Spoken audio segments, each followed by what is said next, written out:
Desired. Dr. Wayne Dyer presents a new interpretation of an ancient wisdom text, the Tao Te Ching. Many people call this a manual for achieving a way of life that literally guarantees integrity, joy, peace, and balance in our life. Change your thoughts based upon the wisdom of the Tao, and your life will change. Join Dr. Dyer as he reveals how to live the wisdom of the Tao and achieve higher consciousness. When Change Your Thoughts, Change Your Life airs.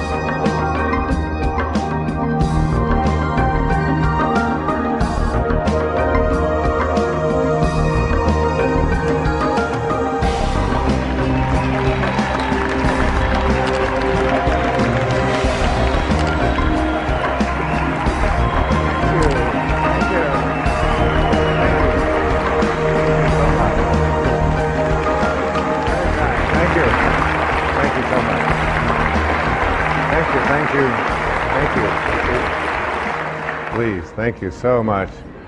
It's so wonderful to be back on public television. It's now 10 years we've been creating public television programs. It's been a wonderful journey. I obviously support public television. It's a way to bring higher consciousness to our entire country, and I'm proud and pleased to be here. This is a program about changing your life. Not in the traditional way that we think of when we think about changing our lives. Usually that means changing your behaviors, retraining yourself, getting new habits, going out and trying them out and changing your life. This is about changing your thoughts, and then your life will change. Change your thoughts, change your life. It's the name of this program, it's the name of the book. It is something that I very strongly endorse, that we have within us the ability and the capacity, through the way that we use our minds and the way that we process things and events, to make our lives totally shift and change around. And I can tell you that it doesn't make any difference what age you are, whether you're a teenager watching this, or whether you're someone in your 60s, 70s, 80s, or anywhere along the way. You can make that change. And I'll tell you, it happened for me. 2 years ago, on the 10th of May, I turned 65, and the next day, on the 11th of May, I had a life-changing thing take place for me. I changed the way that I was thinking about who I am, about what kind of a man I am, about what kind of a person I intend to be for the rest of my life and where I'm going. And something began to resonate with me that I had to make a shift and make a change at the age of 65. I had a wonderful office, which was really a townhouse. It was filled with over 20,000 books. It was filled with clothing. It was filled with records of all kinds. It had pictures on the wall. I had awards that I had received over the years, and everything that I had accumulated, literally, in this physical world, had accumulated in that office. I turned the key and handed it to my manager, Maya, who's been with me for almost 30 years, and I said, I would like you to sell everything, or distribute everything that's in there. Sell the townhouse, get rid of it. Take all the records, all the books. I got rid of my shoes.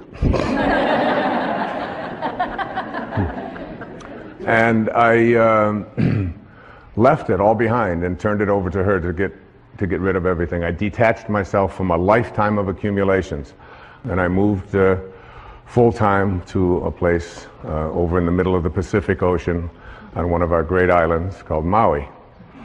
And in the next months, I began to get a lot of things coming to me about what my life was to unfold, things that I wasn't even expecting. And I think about this idea about what age you are, and whether or not changes and shifts can be made, and how difficult so many people attribute this to. They say, that's an impossibility. I couldn't possibly do that. I'm so attached to all of these things. Or I'm too old. I've been living in the same place too long. Whatever it might be. Right here in this audience is one of the women that I revere, I think more than any other woman I can think of in the professional world. At the age of 60, she changed her thoughts, and her life changed dramatically. She started a publishing company called Hay House, which is one of the world's largest publishers of spiritual and higher consciousness materials. She wrote a book called You Can Heal Your Life. She's here today. Her name is Louise Hay. Louise, would you stand up and be acknowledged?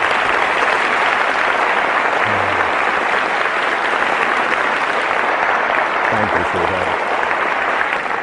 Louise, with a great number of people from all over the world, just celebrated her 80th birthday. So,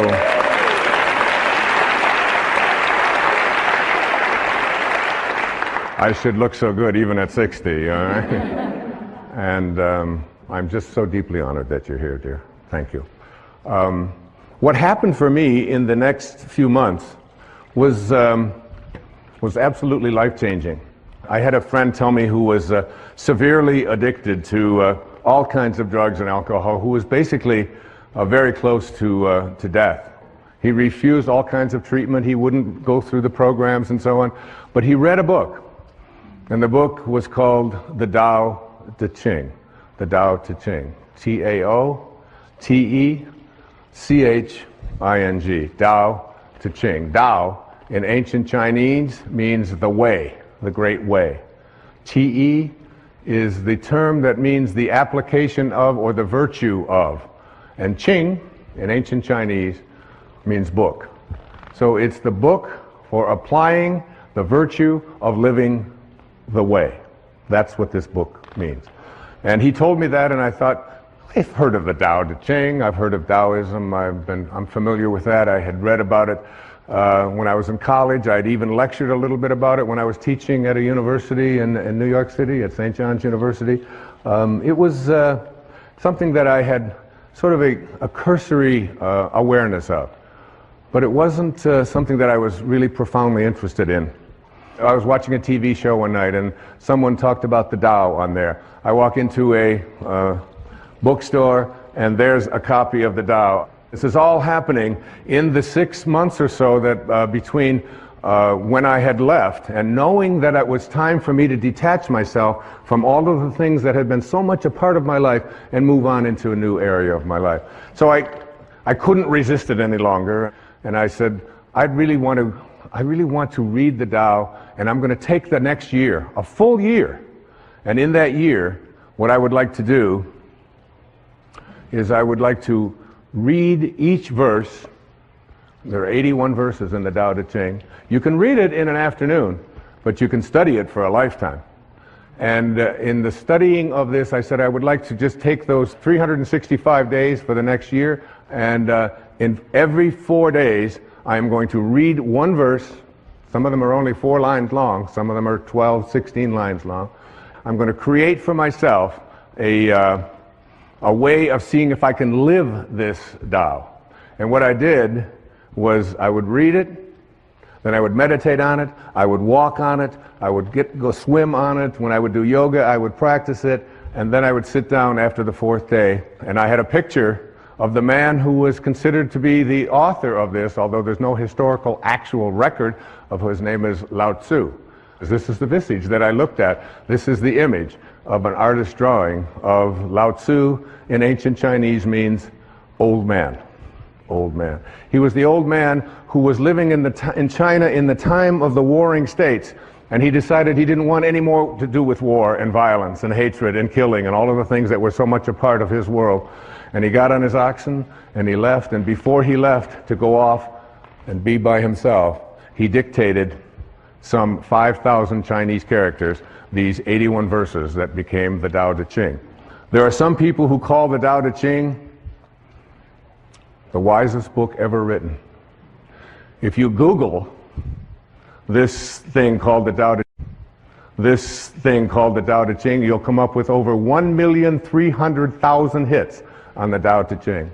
Not only that, there are 14,000 translations of the Tao Te Ching that I have come across.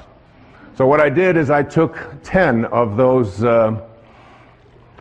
translations, the ones that seem to be the most relevant the ones that seem to have the most meaning to those people who lived in this part of the Western world. And I combined them into what I consider to be the most useful translation of the Tao Te Ching. And each morning I would get up and I would look at this picture and I would ask, what is it that you would say to the people who are living now at this time, given the conditions that we have in our life right here? What is it you would do? Many people call this a manual for achieving a way of life that literally guarantees integrity, joy, peace, and balance in our life. Now, there was a man who was a contemporary of Lao Tzu. His name was Confucius.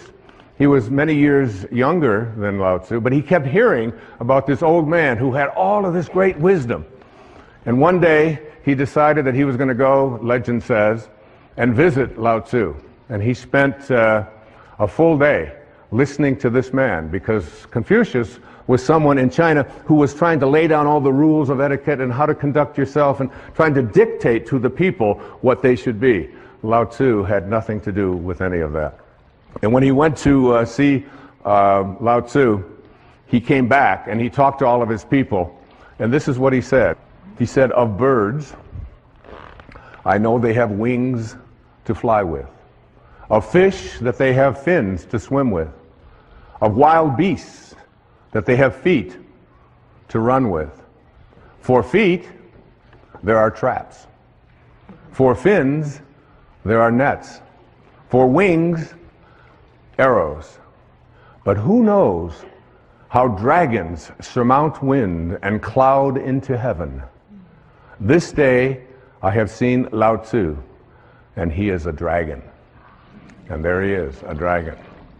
And a dragon in ancient Chinese was a picture of someone or something that was so mysterious and so difficult to comprehend, because it could always be something else. There was a great teacher who came many years after that. His name was Rumi, who was Jalaluddin Rumi, who was a great poet, a Persian poet in the 14th century. And he had a line. He said, "The day that you were born, a ladder was set up to help you to escape from this world." I believe that the Tao Te Ching and this thing that I have done, this change your thoughts, change your life effort that I spent 1 full year on every single day, doing exactly what I just said, is a ladder that will help you to return. In the Tao, there's a very famous line. The 40th verse of the Tao says, "Returning is the motion of the Tao." Returning is the motion of the Tao. So that all of us came from a divine spiritual essence, invisible. Everything in the world of form emanated from something that is formless. There was a split second when you went from non-being to being. And what Lao Tzu was trying to teach was to be able to return to that place from which you came and live your life from the spiritual perspective and become a God-realized being. Another great poet, T.S. Eliot, once said, "We shall not cease from exploration.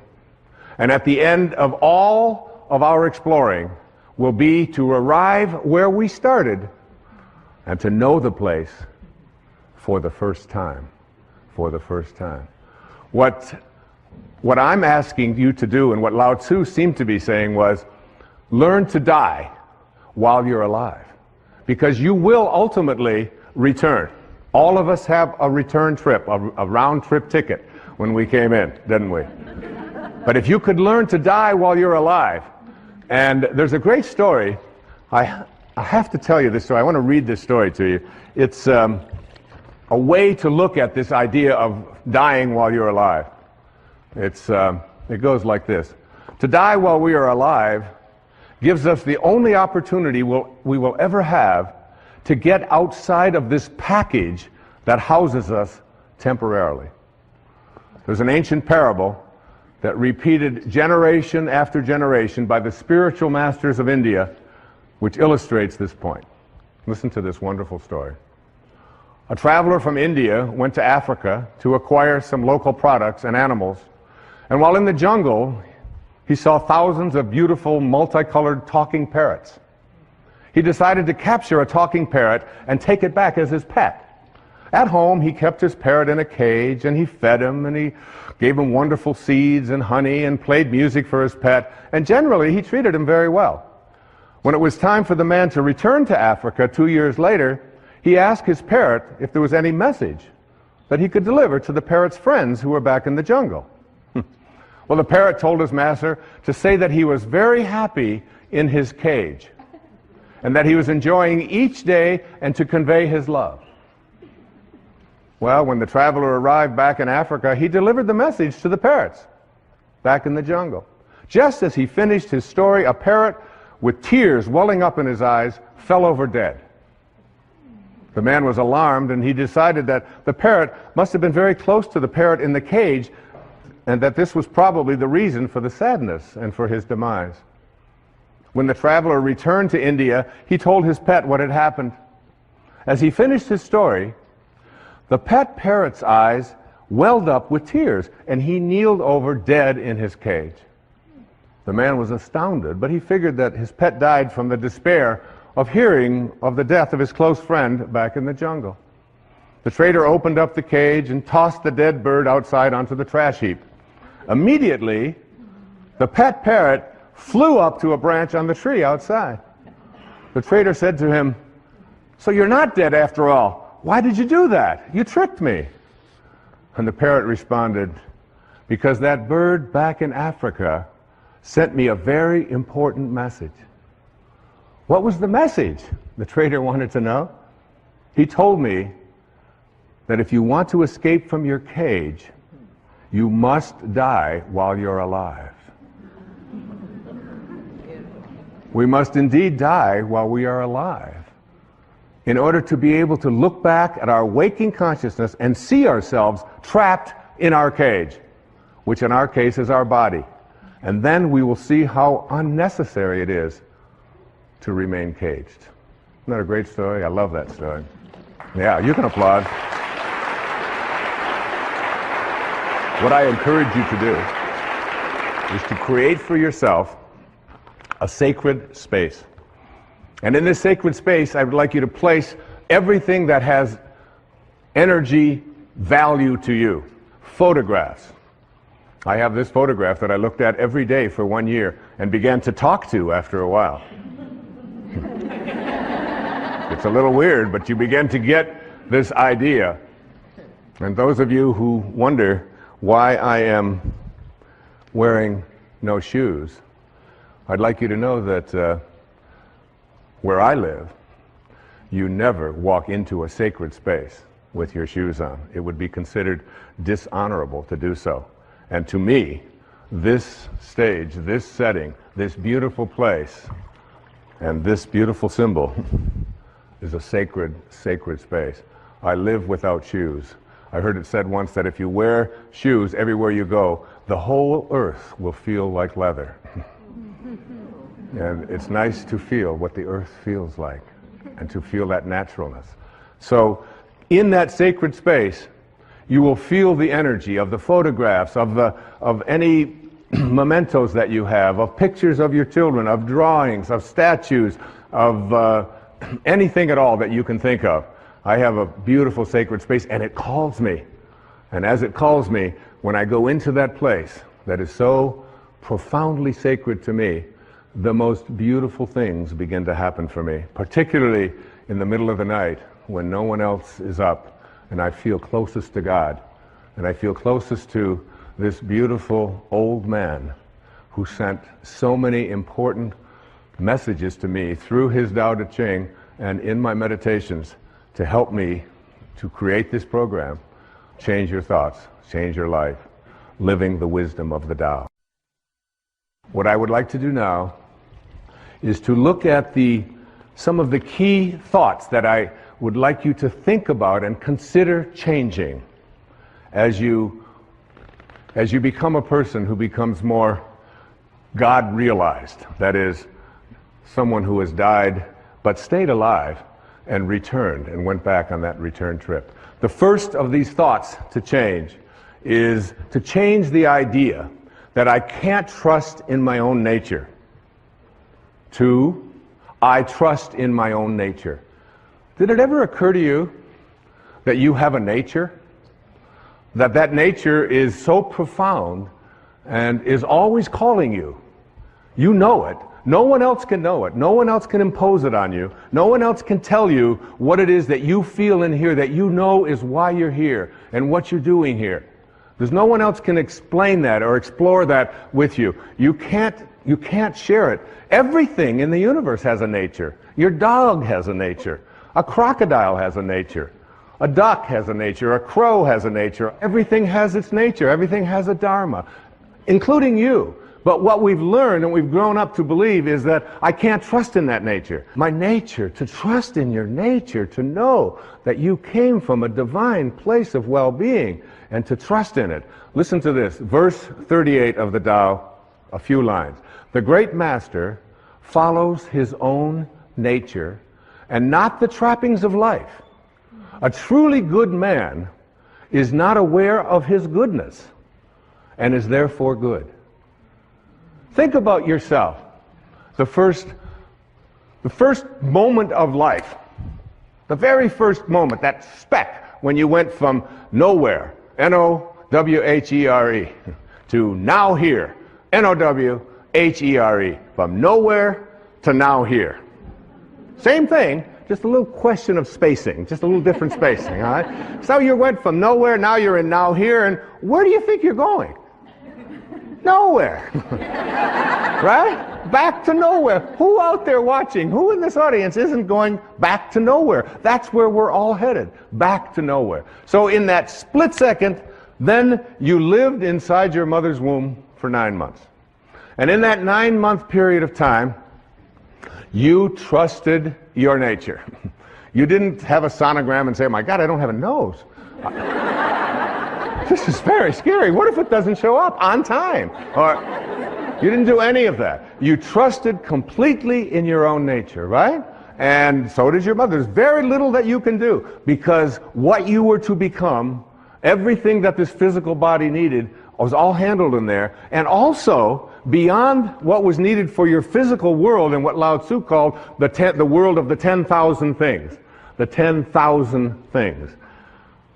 There's 10 zillion things, obviously, in the physical world, but that's how he named it, the world of the 10,000 things. And in that world of the 10,000 things, everything returns back to its source. But while you're in that place, and why wouldn't you believe, even maybe for a second, that not only was my physiology all handled for me, but everything else that I needed, if I could just stop interfering with it and stop other people from doing it, that everything I needed. And that's a big part of understanding change your thoughts, change your life. It's a big part of that. The idea that I have a nature that I can trust, not something that I have to be afraid of, and I can stop letting other people interfere with it as well. So what happens? We go through those 9 months, totally uninterrupted. We have no questions. Everything works out. And then what? We say the very first thing, we pop out after 9 months, we'll take over from here. That was good work. Nice work, God. Thank you very much. And so what we'll do is just sort of edge you out of here, you know. So we edge God out. We take on an ego, E-G-O. And we edge out and we say, we'll take over.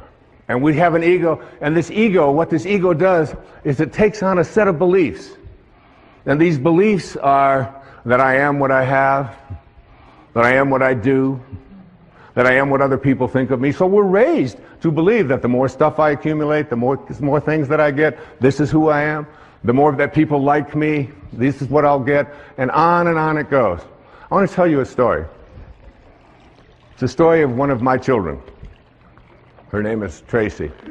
We lived in Detroit when she was born. She came in as a little rebellious. She came in the middle of the Detroit riots when they said nobody is allowed to go out. Anybody that goes out is going to be arrested. And she said, this would be a good time for me to show up. Which is exactly what she did. So when she showed up, after about the second or third year, Tracy went to preschool. And she came home from preschool. She was about 3.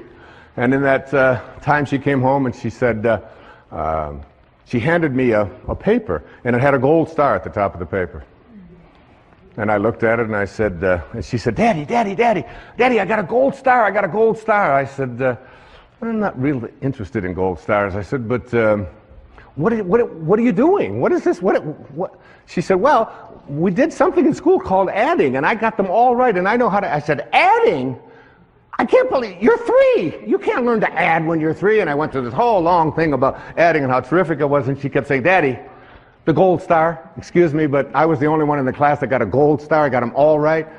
I said, you know, Tracy, I said, honey, I said, some people just need to have gold stars, and teachers sort of like to give it out and make that the reason why you're doing something, I said, and set you apart from everybody else. I said, but your dad doesn't really care much about that and how you stack up with others, and they're going to be, I'm more interested in what you're learning.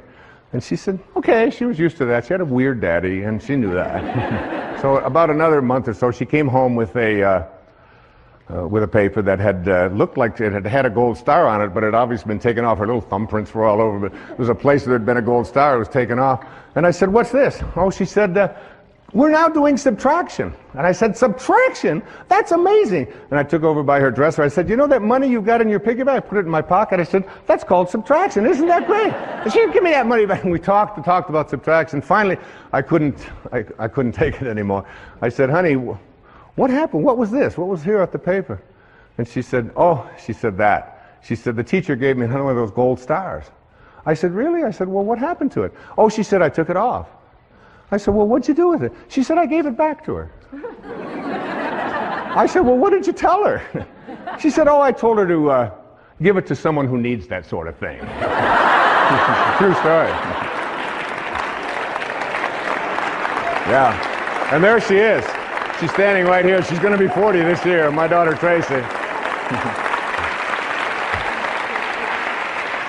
So what we have to do is learn how to take this ego of ours, this part of us that believes that who we are is what we have and what we do and what other people think of us. But remember, if you grow up believing that you are what you do, then when you don't, you aren't.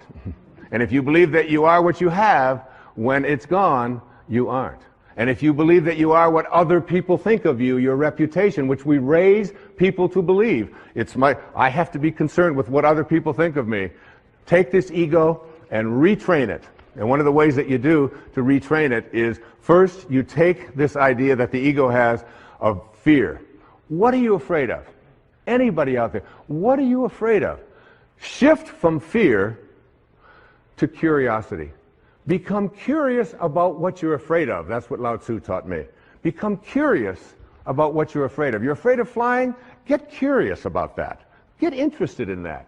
You're afraid of snakes, you're afraid of disapproval, you're afraid. Just shift from fear and say, I'm going to become more curious about what I'm afraid of. And then take all of the things that you're attached to, like all of your photographs, like all of your furniture, like all of your clothing, like all of the stuff that you find so much attachment to, and start letting it go.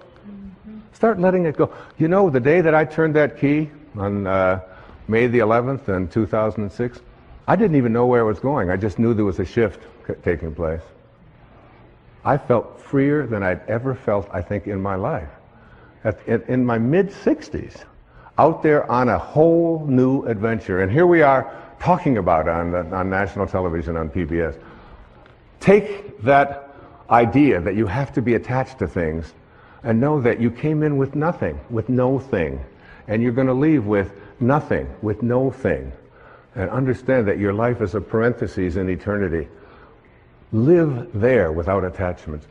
And then take your need to be in control of yourself, of others, of the situation, and shift from control to trust. Begin to have a trust. Lao Tzu, Lao Tzu is profound about this, and each one of the 81 verses, it comes up about 60 times as you look at letting go and letting God, allowing yourself to trust in your nature, allowing yourself to no longer believe that everything has to be controlled by me, and that other people no longer have to be in control of me as well. Begin to trust. Just like you did for the first 9 months. You trusted. Your nose showed up. Your height showed up. Your eyes showed up. Whatever. It all showed up. It's all perfect. It's all divine. So why not wander through your life and have this wonderful, peaceful knowing that it's all fine? And finally, shift from your sense of entitlement. Nobody can treat me that way. I'm entitled to have this. Well, I paid for that. I let go. I mean, that in 1 year, I let go of all of my entitlements. I don't feel I'm entitled to anything. I'm just here. Shift from entitlements to radical humility. Lao Tzu speaks about it so often. Stay humble. Stay low. The greatest leaders are the ones who do the least. The ones who stay back and just model and allow. And at the end of the day, in one of the verses of the Tao, it says, the people will say, we did it ourselves. We did it ourselves. In verse 49 of the Tao Te Ching, here's an exact quote. The sage is kind to the kind and kind to the unkind because the nature of his being is kindness. And also, be wise and help all beings impartially, abandoning none. You know what I do? Just before I did this program, I have to admit I was nervous. I was humbled by it. Like who are you, Wayne Dyer? Who are you to read the Tao and believe that you can interpret it on television and interpret it in a book and spend a year and say, like, I got real humble with that. And you know what I say? Tao, which is just another word for God, or Source, or Krishna, or Allah, or whatever you want to call it, guide me. Guide me now. I have that awareness before I come out. If you knew, it says in the Course in Miracles, if you knew who walked beside you at all times on this path that you have chosen, you could never experience fear or doubt again. I remember Mother Teresa saying to a dear friend of mine who was asking what could he do? What could he do to do something for her? He was, his name was Pat McMahon. He was on KTR radio in Phoenix. And finally Mother Teresa said to him, you can do something for me. She said, tomorrow morning, get up at 4 a.m. and go out onto the streets of Phoenix and find someone who's living there who believes that he's alone and convince him that he's not. That's what you can do. That's how saints talk. That's how Lao Tzu spoke. Okay, let's go on to the next thought. To change. So you're changing from not trusting in your nature to trusting in your nature. You change your thought from I need more to what I call living contentment. What is this thing about more? It's the mantra of the ego, isn't it? I have to have more. I have to collect more stuff. I have to have more friends. I have to have more money. It's more, more, more, more, more. When where you came from nowhere. You don't need anything. It's a continuous bombardment that we are all exposed to in this whole world of believing that we have to have more. It's one of the reasons why I love public television so much. You don't see ads on PBS. You don't have to be constantly exposed to the idea that you have to have more and you have to get more, and if you don't have this, then you're not complete, and so on. So we get bombarded with this idea of attracting more. And Lao Tzu says, live contentment. Live in a state of being contented. Here's verse 81, the last verse of the Tao Te Ching. My favorite translation of it, and I put it right into the book. Sages do not accumulate anything, but give everything to others. Having more, the more they give. It's a great lesson. My son Sands, who's, we're very, very close. We just spent a couple of months together over in Maui, just being together. just being. It was a divine time. And he came home with, it was last summer, he came home with 4 t-shirts that he loved. And I said, well, honey, I said, which one do you like the best? He said, well, that one over there, that blue one, it's got the writing, and it's got the drawing, and it's got a surfer, and it's got, I said, that's great. I said, I'd like to have that one. He said, no, Dad, that's my favorite. That's the one I like the best. I said, I know. I said, that's the one, would you mind if I had that one? He said, I would mind a lot if you had that one. He said, maybe you can have one. I'm not so crazy about this one over here. I said, so you're going to give me something you don't like? You know, I said, that's the one. I love that because we have the same taste. Could I have that one? He said, Dad, you're crazy. He said, you can't have my favorite t-shirt. I said, well, I want you to think about that. I want you to think about detaching and letting go and not needing to have more. And he's heard me talk about this stuff his entire life. So finally, he just, you know, I went in and I tried it on and I said, this thing looks so great. Looking in the mirror, you know, thinking, he said, Dad, that really is mine. I said, yeah. I said, but you're going to give it to me. He said, no. I said, yeah, well, just think about it, you know, because I'm your dad, and I'd really like to have this. And so he reluctantly parted with it. And so that evening, I was still wearing the shirt, and he looked at me and he said, oh, that's my shirt. I said, you know, Sands, I said, you gave me the shirt. I said, I'm going to wear this shirt until you are happy that I have your favorite shirt. I'm never going to take it off until you are happy. He said, well, you'll be wearing that shirt a long time. I said, well, that's okay. So I wore it. The next day I got up. I slept in it that night. I got up I did. I got up the next morning.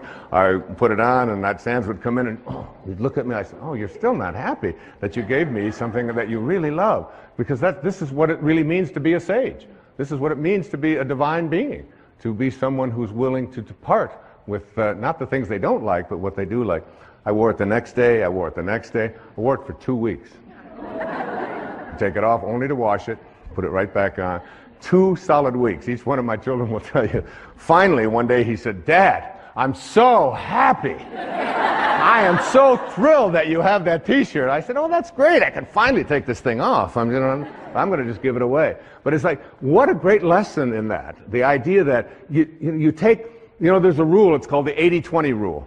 And in the 80-20 rule, it says, everything that you have, all of your stuff, 20% of it is what you use.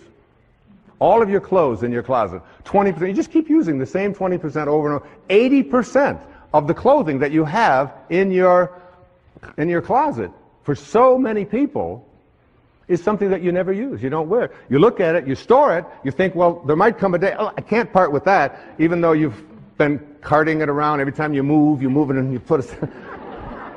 Take the 80% that you don't use, says Lao Tzu, and give it away. Give it away. Lao Tzu said that when your cup is full, stop pouring. When your cup is full, stop pouring. We have an obesity crisis in the United States, in the Western world. The obesity crisis can be handled if you just read the Tao. If you realize, in verse 33, it says, if you realize you have enough, you are truly rich. If you could just learn something called portion control, where you just take a bite and you say, is my cup full? Stop pouring. Stop pouring. In other words, instead of filling yourself with that which is already a surplus, in the Tao it teaches us to take surpluses and to reduce them, and to take deficiencies and increase them, so that we create balance in our lives, to be in balance. You can take the jewelry that you don't use. You can take the clothing and then once you've given away the 80% that you don't use, take one of the things that you really like and practice giving that away. It's such a wonderful way. Listen to this poem. It was written by a great Persian poet named Hafiz. It says, even after all this time, the sun never says to the earth, you owe me. Just look what happens with a love like that. It lights up the whole sky. It lights up the whole sky. There's no owing. There's no owing. You don't have to You can practice living a state of contentment. This was so powerful for me. You just can't imagine how good it felt for one entire year to walk through every day and say, I'm content, I'm content. I start out every morning of my life. The first words, Hafiz says, if there's only one prayer that you say every day, make it thank you. Just say thank you. That's how I start. Wake up, thank you, God. Thank you. Thank you, Source. Thank you, Tao. Whatever you want to call. The opening line of the Tao says, the Tao that can be named is not the Tao. As soon as you put a name on it, it dissolves. There's no name for it. It's just endlessly, invisibly, constantly in a state of creating out of a state of love. The next thought that the Tao teaches us to change. Change your thoughts. Change your life. You really do. See, so much of the previous PBS specials that I've done on inspiration and intention, these were teaching people generically how to think differently. What Lao Tzu taught me was what to specifically think in place of thinking that. Instead of thinking that I don't trust my nature, he said, trust your nature. Instead of saying, I need more, he said, you need less. More is less. That comes right out of the Tao. Next thought. Move from thinking in a rigid way to thinking and being flexible, soft, and allowing. From rigidity to softness. What a wonderful transformation that is. I was standing looking at, with my son Sands, and we were on Maui, and we were looking at water. As water was going against some rocks and some cliffs and so on. And in these pictures, in this moment, I said to my son, I said, which do you think is stronger? The water or the cliff? The water or the rocks? Which one do you think is more powerful and stronger? And he said, well, he said the rocks, obviously they're stronger and they're bigger and all. I said, water is very, very patient, isn't it? How much chance do those rocks have if they want to survive? I mean, what chance do they have? That would, and Lao Tzu is speaking to us about understanding our nature by examining how nature works and then making it apply to our thoughts. So that a soft thought, a thought that isn't a rigid thought, a thought that doesn't say you have to be this way or you have to be that way, a thought that is not stiff, a thought that water, there are so many references to water and what we can learn from water. You're 75% water. The planet is 75% water. We are water. The rest of us is just muscled water. It's all water. And water is soft. Water can enter anywhere. You get into a conflict with somebody else and you picture yourself as water. You can enter with water in any place that there's an opening. If you can visualize yourself as a being who moves into the space of water, if you can see yourself that way, you can just enter into those places in the people that you love, in your children, in your spouse, in anyone at all, and enter there softly. Here's verse 8. The supreme good is water, which nourishes all things without trying to. And verse 78, right smack out of the Tao. Nothing in the world is softer and weaker than water. But for attacking the hard, the unyielding, nothing can surpass it. There is nothing like it. Here it is. I asked when they designed this set, this beautiful set, and thank you designers for this. I asked if I could have water on the stage. They did it. They figured it out. There's Now, I'm going to try to get some of this water, okay? So you get down here and you I'm going to just scoop this up. Okay, now tighter you hold it, the less chance you have of doing anything with it, isn't it? How can I experience water? The way to experience water is to just get soft. Just get unbending. And there it is. That's what water is. The minute I grasp it, the minute I try. And Lao Tzu is saying the same thing is true in everything in your life. The more you grasp, the more you try to hold on to it, the more you try to be rigid with it, the less control you have of it. The softer you are, the less rigid you are, the more flexible you are as a person, the more you can accomplish. And this is a great way to practice in parenting as well. And this idea that a rigid thought, how many times have you heard this idea that if I tell you something, I'm going to stay consistent with it. We have a set of rules, these are the rules, and we'll do it this way. In the Tao it says the more rules you make, the more rule breakers you create. It's true. The more rules you have in your house about how everything has to go. We had in our house, my wife would have a big jar of M&Ms. Peanuts, you know, all these different multicolored ones, and the kids in our house, because we didn't feed them sugar and we didn't give them sodas and stuff like that, so they were just more like a decoration. Every once in a while, someone would take them. They'd hardly ever be replaced. Now, when we had kids come over to our house who weren't ever allowed to have such horrible things, you should have seen their behavior.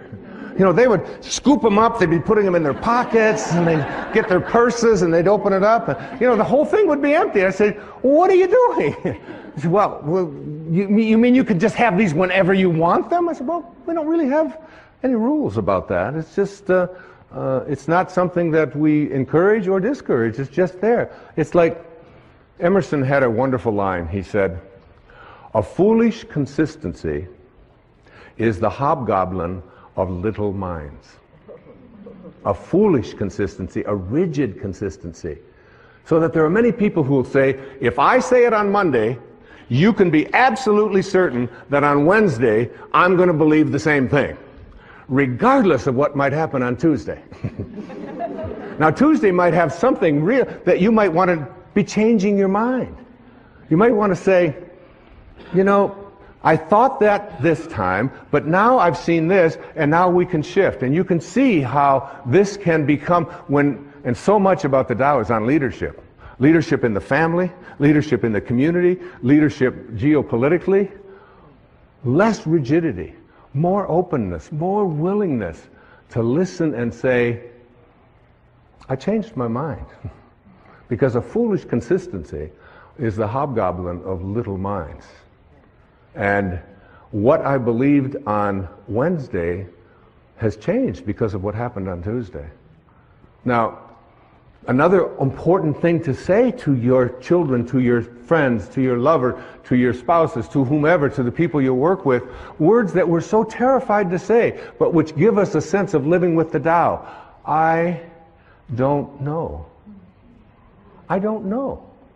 I'll look it up. Say it. I don't know. Doesn't hurt. Say it again. I don't know. Isn't it fearful? I mean, so many people, and it's like very freeing, because my kids ask me something, and I say, I don't know. They say, Dad, you know everything.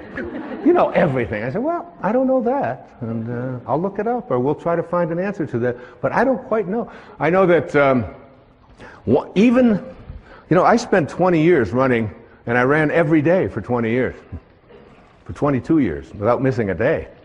8 miles. Never missed a day. That's rigid, all right? Some call that obsessive. But you brush your teeth every day, I used to say, and you don't call that obsessive. And you go to the bathroom every day, and you don't say, well, he's obsessively doing that again today. You don't do that. But anyway, what I learned is that even in the world of exercise, there are certain things that are built in to make us rigid, to make us stiff, to make us hard. And we lift, and we run, and we kick, and this is what we call working out. There's another kind of working out that is ancient. It goes back to the time of Lao Tzu and before, which is called yoga. And yoga means union. It means union with your source. And when you do yoga, you can stay in the same place.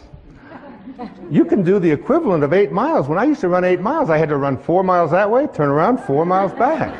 And I'd be sweating. Now I can do yoga, and I can just stand in one place. And in 90 minutes, by being supple, by making myself stretch, by not being hard and rigid, I can get that out there, I can get that leg up, I can do these kinds of things, and 90 minutes later, it's like I'm totally sweating and I feel so different. I used to, when I would go out at night to eat or something, after running so many miles, running marathons and doing those things, I'd go to get up and it would be, okay, it's going to take a little while, because everything was so, that doesn't happen anymore, because I've given up hard.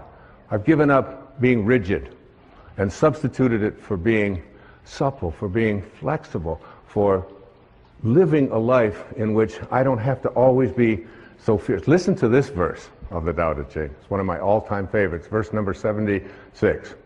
A man is born gentle and weak. At his death, he becomes hard and stiff. All things, including the grass and the trees, are soft and pliable in life, dry and brittle in death. Stiffness is thus a companion in death. Flexibility is a companion in life. And it's not just for how you exercise, it's how you think, how you think. In front of my place on Maui, there is a beautiful set of 11 or 12 palm trees. And these are like 30, 40, 50 feet tall. They've been there for, I don't know how long, decades. And when the winds come and when the storms come, the storms will blow them over. There they are, watch. And they're just these amazing elastic things. I learned so much from these things. I go out there, when I wrote the essay in the book on the verse 73, I just went out there with the palm trees and I would just commune with these palm trees, and they go all the way up and then they come all the way back. That's a symbol for how we need to think in our own lives. In verse 73 it says, "It is heaven's way to conquer without striving. It does not ask, yet it is supplied with all that it needs. It does not hurry, yet it completes everything on time." One of my favorite lines from the Tao, one of the favorite beliefs from the Tao is this, that you're doing nothing. All of you, you're doing nothing. You're just being done. Just like you were the first 9 months of your life. You think you're out there and you're making this happen and you're making that happen and you've got all these rigid things and you have to apply your life this way. You're not doing anything. Any more than you were having your fingernails show up when they were supposed to. And look at you, look at all of you, look around, you know, it's like, you know, what held it in yesterday? You know, I don't know, I'm not doing anything. They fall out and they don't fall out no matter how hard I try to keep them in there. Finally my kid said, give it up, give it up. So I was over in England and they told me that I couldn't take my shampoo bottles on the plane. And there's nothing you can do about it. I said, yes, there is. I'll just shave my head. I no longer need shampoo. Okay, so we want to move from stiffness to flexibility.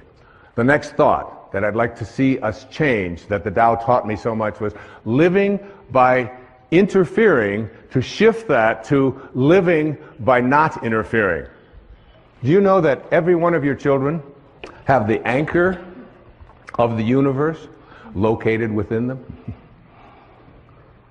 And that Khalil Gibran, this is a paraphrase, he said, your children are not your children. They are the products of life's longing for itself. They come through you, but not for you. They're not there for you. So what are you doing interfering in their lives? Now, I'm not talking about letting them play out in the traffic or play at the edge of a swimming pool if they don't know how to swim. I'm not talking about that. I'm talking about, I called this when I was working on this and living this and practicing this for that full year of 2006, the bite your tongue, zip your lip verses of the Tao. Verse 29 of the Tao. Do you think you can take over the universe and improve it? I do not believe it can be done. Everything under heaven is a sacred vessel and cannot be controlled. Trying to control leads to ruin. Trying to grasp, we lose. Allow your life to unfold naturally. Allow other people's lives to unfold naturally as well. We have parents, I see them a lot, they're called helicopter parents. Because they're always hovering. They're hovering over their kids and they're telling them what to do and what not to do. And my son came over from England, my son Shane, and he was going to get ready to go to college, in America.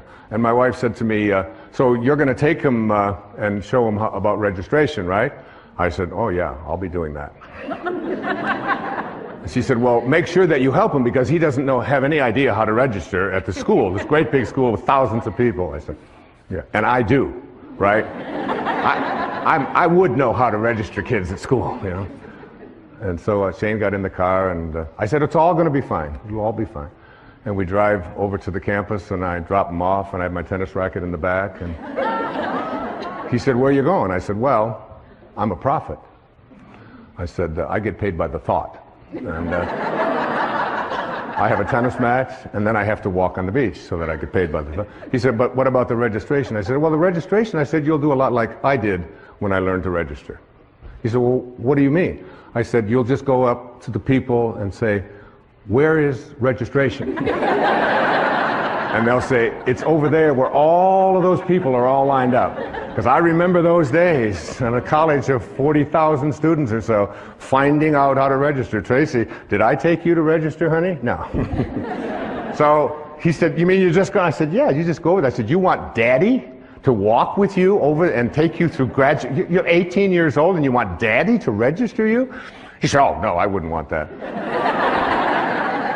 So we got home at the end of the evening, when I got back home, and my wife had said to me, she said, did you help Shane at registration? Oh, I said, I gave him so much help. Probably the most help he ever had in his life.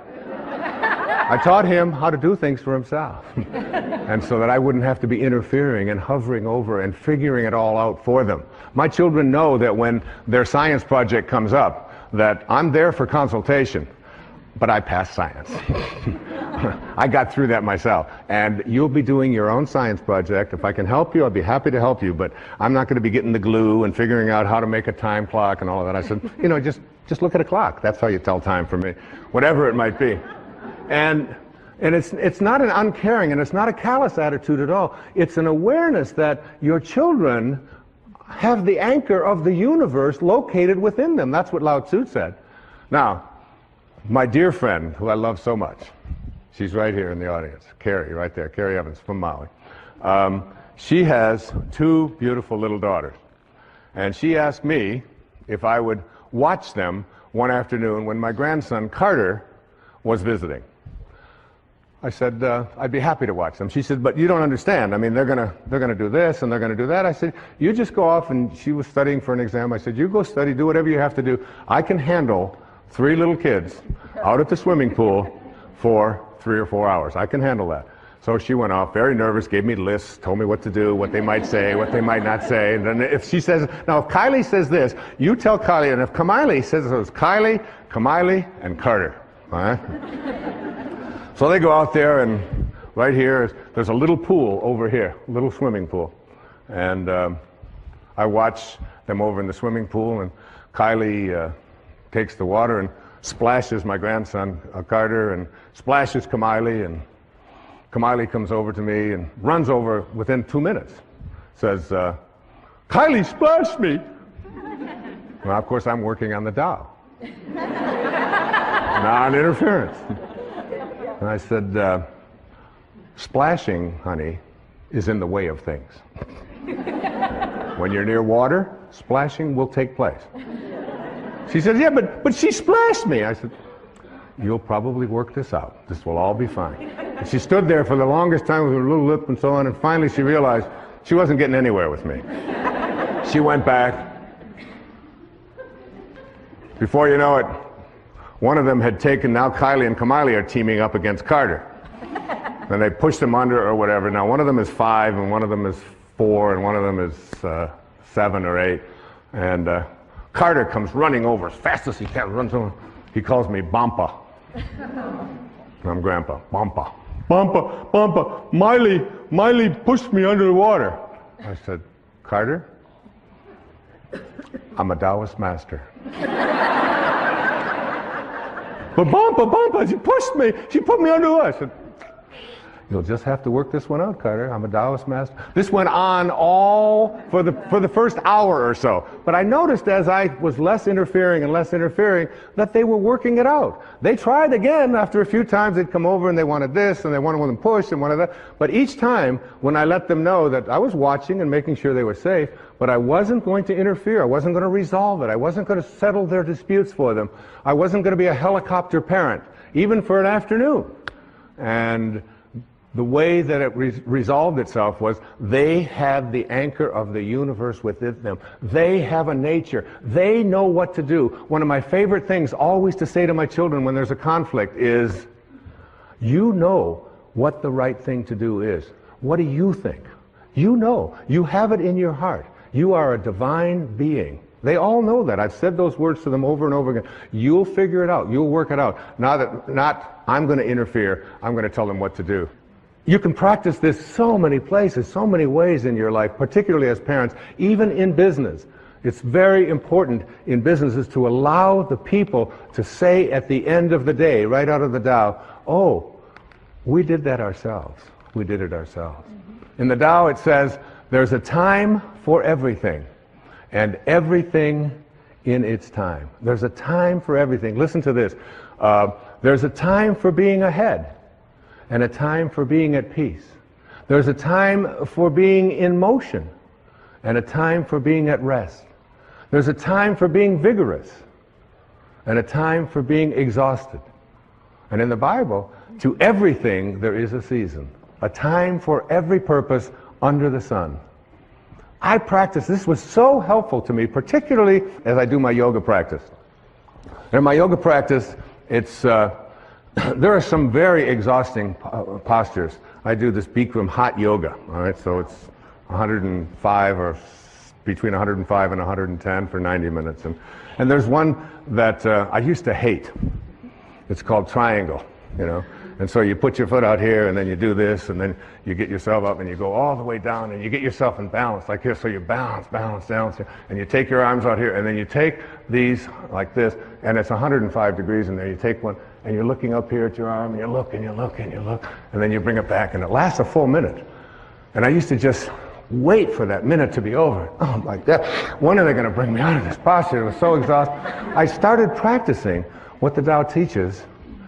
And I remember there's a time for being exhausted. There's a time for that. And as I practiced that, I said, and there's a time for being at rest. And it's coming. Hopefully soon. But in your life, there's an awareness that there is a time for all the things that go on that you think shouldn't be happening. In the Tao it says that hidden in all misfortune is good fortune. Hidden in the misfortune that you have is good fortune, because no storm can last forever. Even nature cannot create a storm that lasts forever. Ultimately, hidden within every storm is calmness. Hidden within every flood is drought and dryness. Hidden within all of the storms of your life is the peace that you desire. And it leans on you if you stop telling yourself and just let yourself go with it, to be at harmony with it, rather than trying. You can see why this is called the wisest book ever written, and we're just touching on it here, just touching on this. Lao Tzu was green before Al Gore. He was. This is verse 39 of the Tao Te Ching. When man interferes with the Tao, the sky becomes filthy, the earth becomes depleted, the equilibrium crumbles, creatures become extinct, therefore nobility is rooted in humility. Finally, I'd like to say to you, in understanding this idea of the Tao, is to take time yourself for being in nature. Take an hour a day. Every day of your life, take an hour a day, no matter how busy you are, no matter what scheduling that you have, to get out in nature. Walk barefoot on the grass. Walk barefoot. It's one of the great ways to overcome an inability to sleep at night. Just go out when you can't sleep and just walk on the grass, walk on the earth, and reconnect yourself. Now, go out and be with the tree and look at what you can learn from nature. Look at these trees. Look at these animals. You can study. Look at that. You can study a flower like that is so magnificent as it's unfolding. That's an actual photograph of this thing growing and unfolding there. Be with that. You have much to learn from nature, from water, from the sky, from the winds, from the trees, from the birds. The more you do it, the more you see yourself in all of them, the more you'll feel yourself as a connected being, living the Tao. Another thought to change. To change from thinking big to thinking small. It's so much of the Tao has in it statements that seem so paradoxical and so confusing to us. More is less. Less is more. Think small and get great things done. Accomplish great things. Listen to verse 64 of the Tao Te Ching. A tree that fills a man's embrace grows from a seedling. A tower 9 stories high starts with 1 brick. And here's the most famous line out of the Tao. A journey of 1,000 miles begins with what? The first step. 1 first step. Okay? So, today I can stand up here on this stage in this beautiful sacred place, in this beautiful yin-yang symbol, on this incredibly beautiful set that feels so much like nature. And I can say to you that in a very short time, this year, I will have completed 20 years without taking a drink of alcohol. 20 years, okay? Thank you. Now that's big. That's big. Because I drank every day. Not to get drunk, but I drank every day. 2 or 3 beers every evening after running, and it was like, and I couldn't remember a day when I hadn't had, I thought back 10 years, 12, I couldn't think of a day, not one day in the previous decade or two that I had not had a beer, or several beers. So that's big. And if I would have tried, if I'd have said to myself 20 years ago, Wayne, you're going to quit drinking for the next 20 years, I would have gone immediately and had a drink. Because it's just too big, isn't it? It's just too big. You don't do big things. You do small things and thus accomplish great things. It's a very important distinction to make. Whatever it is that you would like to create or contribute or become in your life, take 1 step. How did I let drinking go for 20 years? And I don't even know about tomorrow. I never think about tomorrow and whether I'm going to have a drink. All I know for sure is that this won't be the day. I do it 1 day at a time. That's how you overcome anything called an addiction in your life. You take it, you reconnect yourself to the source from which you came, which is a source of what? Well-being, isn't it? And you get back and return, get on the return trip and say, I am connected to well-being. And I'll do this 1 day, 1 hour, 1 minute, 1 second if I have to, at a time.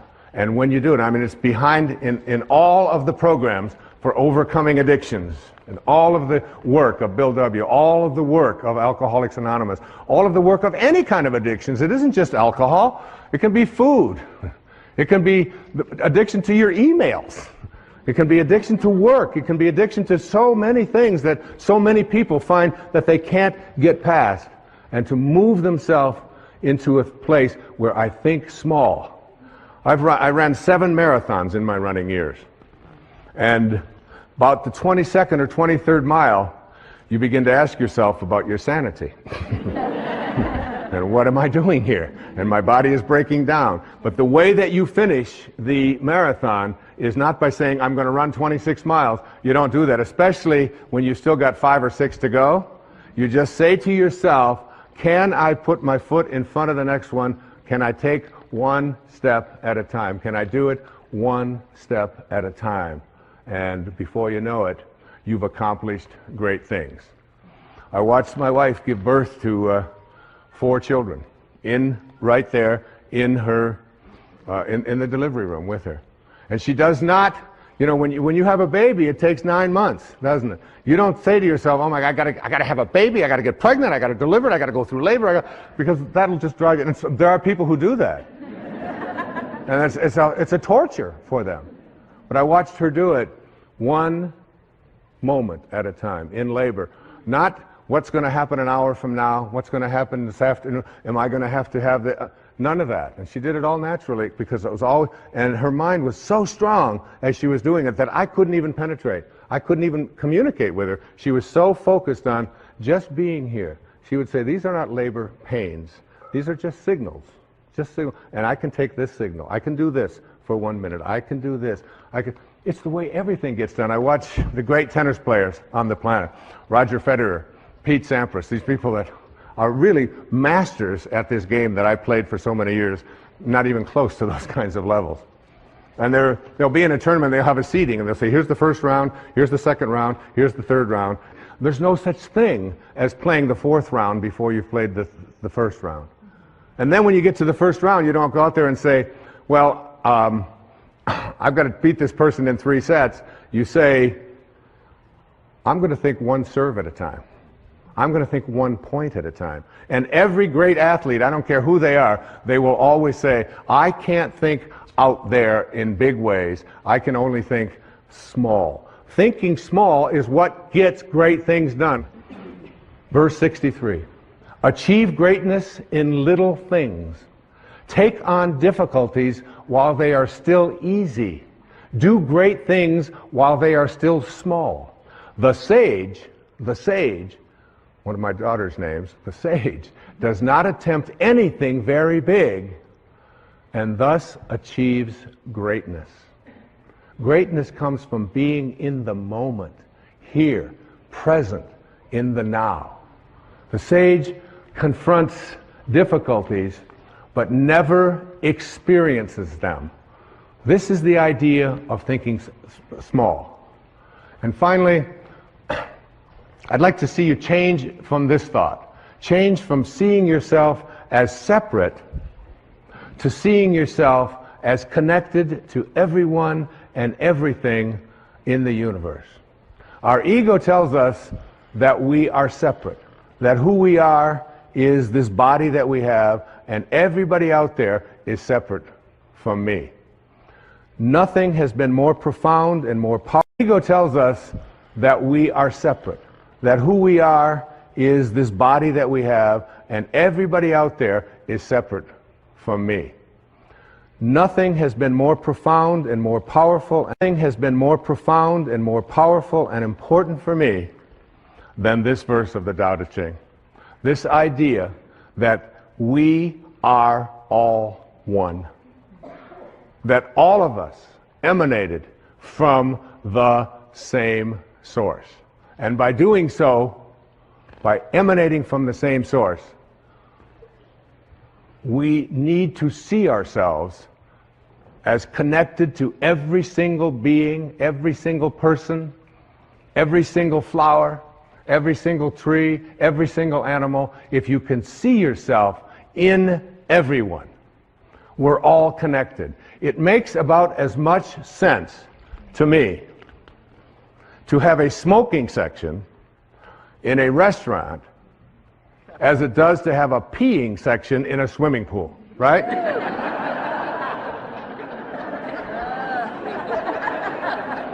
Oh, no, kids, no, don't pee over here.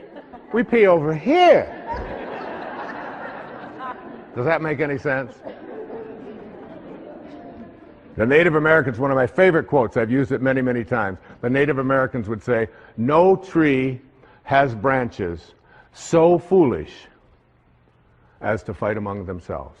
No tree has branches so foolish as to fight among themselves. We are all branches on a tree called humanity. When you read the Tao, when you read this idea about changing these thoughts and changing your life, you're going to see endless verses that speak to the absurdity of the idea of you having an enemy. The idea that you and anyone else on this planet is an enemy. In the Tao it says, I and enemy cannot exist in the same sentence.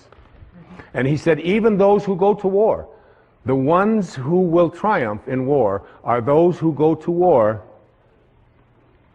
without an enemy. And they will treat every victory in war not as something to celebrate, but as a funeral, as an indication that we haven't reached the highest place within ourselves to see that even those people that we judge to be our enemy are really connected to us. And it says in the Tao that a bad man is a good man's job, and a good man is a bad man's teacher. A good man is a bad man's teacher. So finding that and seeing that, listen to verse 10. Carrying body and soul and embracing the one, can you avoid separation? One who heeds this power brings the Tao to this very earth. This is the primal virtue. This was so helpful to me as I thought about it. Remember, I spent 4.5 days on each one of these verses. And in each one of those 4.5 days, I wasn't writing. I wrote the last 4 or 5 hours of those 4.5 days. For 4.5 days, I took that verse and I went out into the world and I looked at everyone that I encountered, everyone that I saw, and I tried to see myself in them. The person that was, dressed differently than I would dress, the person who was not as attractive, the person who was very old, the person who was very young, the person who used language particularly that was possibly offensive. When I would look out there and I would practice not judging, because the only difference between a flower and a weed is a judgment, isn't it? It's just a judgment. It's just a judgment. And if we want to end violence in our lives and in our society, we have to learn to change our thoughts. Remember the dandelions when I was growing up out in Michigan? We had these dandelions. The dandelions would have, at a certain time of the year, they would get all these little fuzz balls at the top of them. The yellow little flower part. I always liked the dandelions. I thought they were really beautiful. And then they have these little fuzz balls. Now imagine if you want to end the problem of dandelions on your lawn, and you see them all out there with all their little fuzz balls. So you go out there and you take a shovel and you turn it upside down and you start smacking all of the dandelions like this. And what do you do when you use violence to attempt to end the presence of these dandelions, which are problem for you on your lawn? Is they all scatter, and then in the spring, guess what you got? You got more. You got new generations of dandelions. There's such a lesson in that, isn't there? There's a great lesson that when we use violence as a means to resolve our disputes, whether it's individually with each other, or whether it's in countries, or whether it's in communities, whenever it is that we resort to that kind of not seeing myself in others, and out of this kind of a consciousness will emerge those people who will ultimately begin to get this. Because if we don't get it, like if we don't really get it, civilization as we know it will not survive. It will not survive. We have to learn that the people that we call enemies, no matter how horrendous they may behave toward us, there is still something of us in all of them. And we can figure out a way. Yes, we of course have to defend ourselves, and yes, we don't allow people to push us, or all of those kinds of things, but at a deeper and a higher level, Lao Tzu was asking us to go within and find that place of peace, and try to reach out to that and help someone to make a U-turn. Those people can be reached because they have the anchor of the universe located within them. In verse 25 of the Tao it says, thus to know humanity, understand earth. To know earth, understand heaven, which is where earth came from. To know the way, understand the great within yourself. Within yourself. Look within and see it. Now, every single person watching this program will have conflicts with somebody in their life on a fairly regular basis. Especially if you're in a marriage or in a partnership of some kind. Certainly if you have children, you're going to have conflicts. Now think about what you do when you have a conflict and that conflict comes to an end. The conflict is over. You've expressed your opinion, you may have yelled at each other, you may have screamed at each other, you may not have understood each other, but it's over now. How do you end the conflict? Lao Tzu says, the person of Tao will eliminate all of the pain, all of the stress, all of the anger, all of the hatred, if they decide to end the conflict with love. Just be the one who ends the silence by saying, we don't agree, but I love you. And it's all over. You have moved a person from staying in the world of the 10,000 things into the world of God, into the world of Source, because the Source has no violence in it. It creates endless numbers of flowers and beings and creations without using any force at all. There's no force there. Here's one of my teachers who lived in Bombay, which is now Mumbai in India. His name was Nisargadatta Maharaj. He said, wisdom is knowing I am nothing. Love is knowing I am everything. And in between the two, my life moves. In between the two.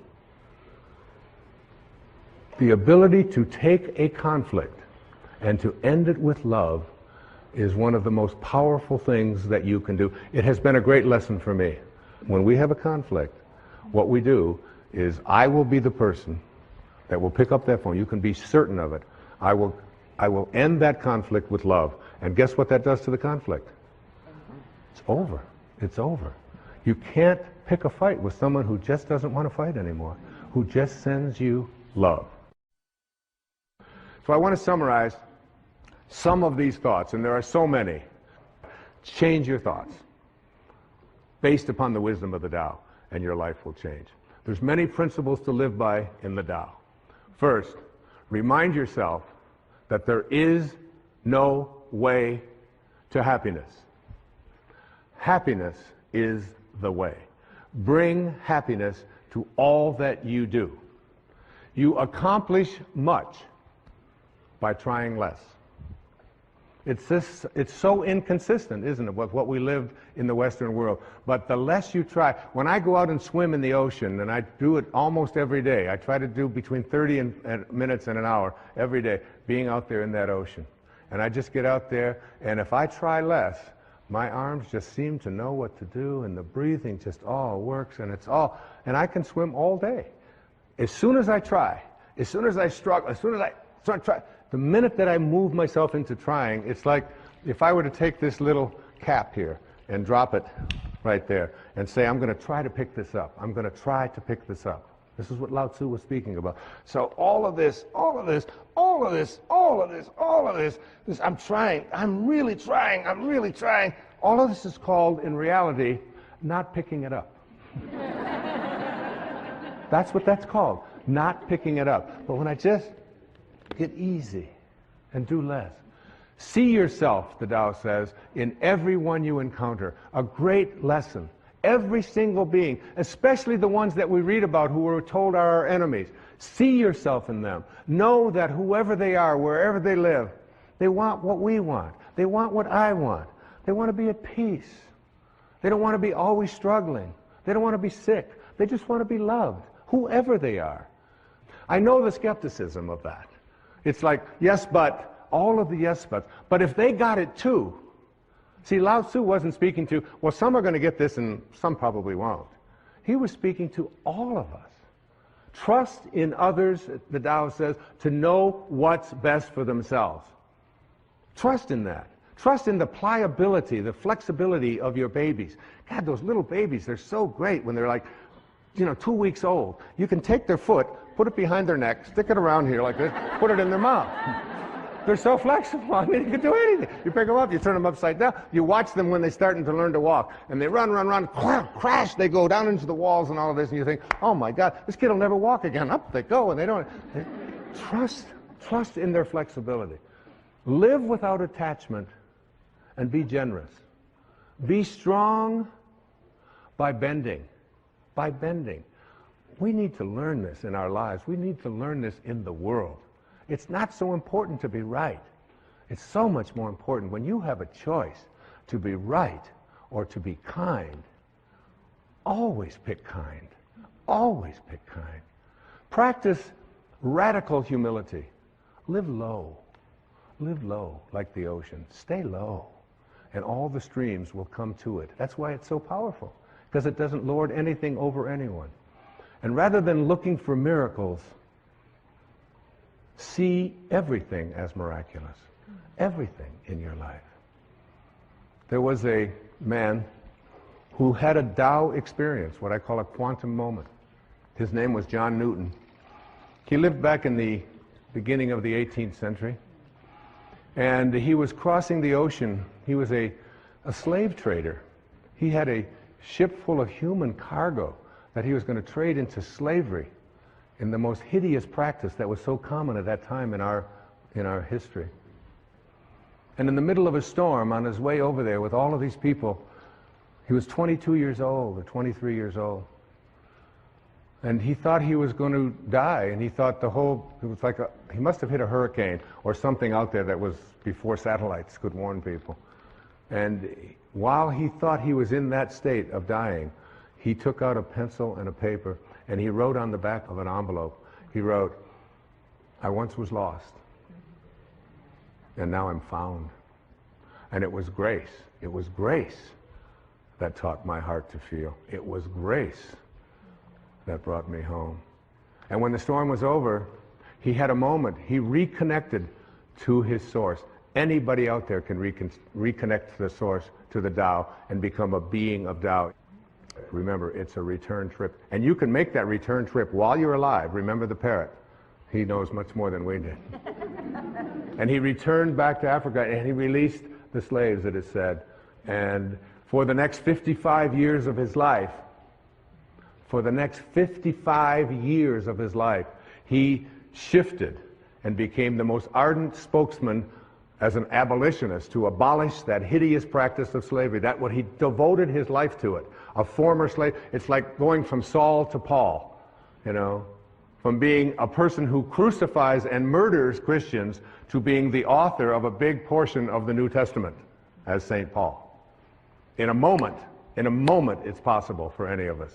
I close this beautiful presentation on the Tao, Cecilia, with a poem that was written by a woman. Her name is Naomi Long Madgett. She's from Detroit, went to Wayne State University. She was named the Poet Laureate of Detroit, an acclaimed African-American poet. Listen to these words. It sums up all that I've been saying.